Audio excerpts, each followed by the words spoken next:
Hello friends, Ayyanar துணை சீரியல்ல நம்ம பாண்டி இந்த மாரி பண்ணுவாங்க அப்படின்னு சொல்லிட்டு வீட்ல இருக்கிற யாருமே கொஞ்சம் கூட எதிர்பார்க்கவே இல்ல. ஏன்னா வானதியோட வீட்ல சரியான நேரத்துக்கு நிச்சயதார்த்தம் பண்ண இவங்கெல்லாம் வருவாங்க அப்படின்னு சொல்லிட்டு அவங்க காத்திருக்கிற சமயத்துல பாண்டி யாருக்குமே சொல்லாம ஃபோனை சுவிட்ச் ஆஃப் பண்ணிட்டு தனியா ஒரு இடத்துல வந்துட்டு நம்ம வானதி சொன்னதை யோசிச்சு பார்த்து ரொம்பவே கஷ்டப்பட்டுட்டு இருக்காங்க. என்னதான் இருந்தாலும் நம்ம பாண்டி பண்ணது மிகப்பெரிய தவறுங்க.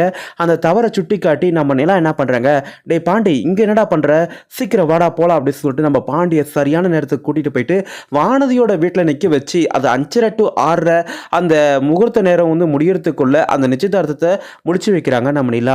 அதுக்கப்புறம் வந்து நம்ம பாண்டி கிட்ட சொல்லி புரிய வைக்கிறாங்க, இங்க பாரு பாண்டி, உன்னையே நம்பி வந்த ஒரு பொண்ணுக்கு நீ துரோகம் பண்றது கொஞ்சம் கூட சரியே இல்லை. அதாவது நான் இல்லை சேரன் இவங்க யாரா இருந்தாலும் சரி, ஆனால் உனக்கு முக்கியம் வானதி தான். வானதிக்கு அடுத்து தான் வந்து மற்றவங்க எல்லாரையும் நீ கவனிக்கணும். என்னதான் உன்னுடைய அண்ணனோட கல்யாணம் நடக்காமல் இருந்தாலும் கூட இப்போ நான் அந்த ரூமில் இருக்கிறது உங்களுக்கு பிரச்சனையாக இருந்தாலும் கூட நான் வேற எங்கேயாவது தங்கிக்கிறேன் பாண்டி, அதெல்லாம் எனக்கு ஒரு பிரச்சனையும் இல்லை.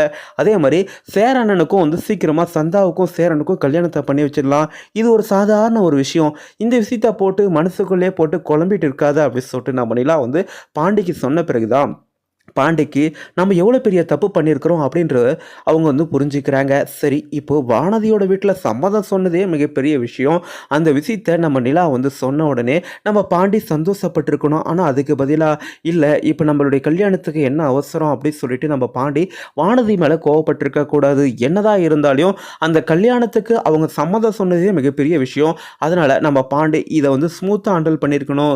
இங்கே பாரு வானதி, இன்னும் கொஞ்ச நாள் டைம் கொடு, அதுக்கப்புறம் சேரனுக்கும் சந்தாவுக்கும் கல்யாணம் நடந்துட்டு பிறகு அதுக்கப்புறம் நம்மளுடைய கல்யாணத்தை வச்சுக்கலாம், இப்போதைக்கு நிச்சயதார்த்தத்தை மட்டும் வச்சுக்கலாம் அப்படின்னு சொல்லிட்டு நம்ம பாண்டி இந்த விஷயத்தை நம்ம வானதி கிட்ட மட்டுமே சொல்லாமல் டைரெக்டாக அவங்க வீட்டில் போயிட்டு அந்த நிச்சயதார்த்தம் தட்டு தாம்பூலம் மாத்துறாங்க பார்த்தீங்களா. அப்போ வந்து அவங்க அப்பா அம்மா கிட்ட கையெடுத்து கும்பிட்டு, இங்கே பாருங்க, நான் வானதியை கல்யாணம் பண்ணிக்கிறேன், இல்லைன்னு சொல்லலை, ஆனால் எனக்கு கொஞ்சம் டைம் கொடுங்க.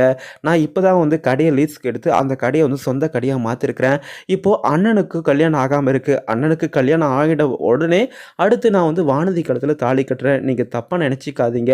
வானதிக்கு எனக்கும் இப்போதைக்கு நிச்சயதார்த்தம் மட்டும் வைங்க, கல்யாணத்தை கொஞ்ச நாள் டைம் கொடுங்க அப்படின்னு சொல்லிட்டு நம்ம பாண்டி டீசெண்டாக வந்து நம்ம வானதியோட அப்பா அம்மா கிட்ட கேட்டிருந்தாவே அவங்களே இந்த பையன் பொறுப்பான பையன் தான் அப்படின்னு சொல்லிட்டு நம்ம பாண்டி மேலே இன்னமும் வந்து அவங்களுக்கு நம்பிக்கை வந்திருக்கும். ஆல்ரெடி இந்த பெங்களூருக்கு போன விஷயத்தில் நம்ம வானதியோட அப்பா பாண்டி ரொம்பவும் கண்ணியமாக நடந்துக்கிட்டான் அப்படின்னு சொல்லிட்டு அவங்கள பாராட்டிட்டு இருந்தாங்க. அதே மாதிரி நம்ம பாண்டி இது மாதிரி சொல்லும் போது ஒரு கூட்டு குடும்பத்தில் ஒரு நல்ல பையனுக்கு தான் நம்ம வந்து கல்யாணம் பண்ணி கொடுக்குறோம். நம்ம பொண்ணை பத்திரமா பார்த்துக்குவான். அவங்க அண்ணனவே அப்படி பார்க்குறானாக்கா தனக்கு மனைவியாக வர போகிற, அதுவும் தான் காதலிச்சு கல்யாணம் பண்ண போகிற பொண்ணை எப்படி பார்த்துக்குவான் அப்படின்னு சொல்லிட்டு அவங்க அப்பா அம்மா 2 பேரும் வந்து பேச அதை வானதி வந்து கேட்டு சந்தோஷப்படிடும்.